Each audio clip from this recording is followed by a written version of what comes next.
السلام علیکم ورحمۃ اللہ تعالی وبرکاتہ۔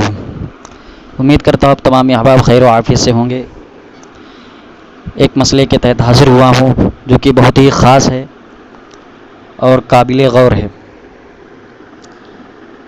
مسئلہ یہ ہے کہ بعض لوگ نماز کے اندر قیام کی حالت میں اور خاص کر تراویح میں آپ نے بارہا دیکھا ہوگا کہ کچھ لوگ نماز پڑھتے رہتے ہیں اور اپنے جسم کو بار بار کھجلاتے رہتے ہیں، یعنی نماز کے دوران اپنے جسم کو بار بار کھجاتے رہتے ہیں۔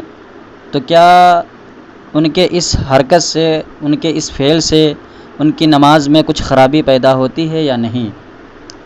اس سلسلے میں اسی مسئلے کے تحت آج حاضر ہوا ہوں، تو غور سے سماعت فرما لیں۔ جبکہ صحیح مسئلہ یہ ہے کہ قیام کی حالت میں اگر آپ نے 3 بار کھجلا دیا، یعنی جیسے ہم نے نیت باندھی، نیت باندھنے کے بعد اب قرأت وغیرہ شروع کرتے ہیں، تو اب اس میں کیا ہے، آپ نے 3 بار کھجا دیا، یا کہہ لیجئے کہ کسی رکن میں آپ نے 3 مرتبہ کھجلا دیا، تو اس سے نماز جاتی رہتی ہے۔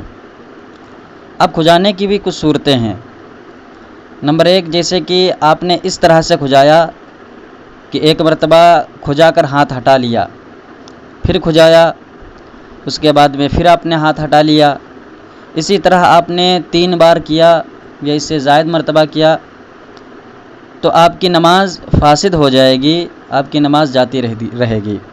اور اگر ایک مرتبہ ہاتھ رکھ کر کئی مرتبہ آپ نے حرکت کی، یعنی آپ نے ایک مرتبہ ہاتھ رکھا اور کئی مرتبہ آپ نے اس کو کھجلا دیا اس سے، تو پھر یہ کئی مرتبہ جو کھجلا رہے ہیں یہ ایک ہی مرتبہ حقیقت میں مانا جائے گا، اور اس صورت میں نماز فاسد نہیں ہوگی۔ یہ مسئلہ فتاوی فیض الرسول صفحہ 350 میں جلد اول میں مذکور ہے، اور فتاوی عالمگیری جلد اول میں صفحہ نمبر 97 پر مذکور ہے، آپ وہاں سے دیکھ سکتے ہیں۔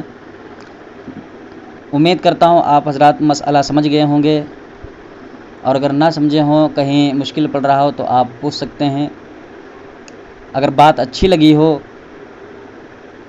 تو زیادہ سے زیادہ اس مسئلہ کو آپ تمامی حضرات شیئر کریں اور پورا مسئلہ سمجھنے کی کوشش کریں، کمنٹ کریں، تاکہ حوصلہ افزائی ہو اور اچھے سے اچھے مسئلے نماز روزہ کے تعلق سے آپ تک پہنچاتے رہیں۔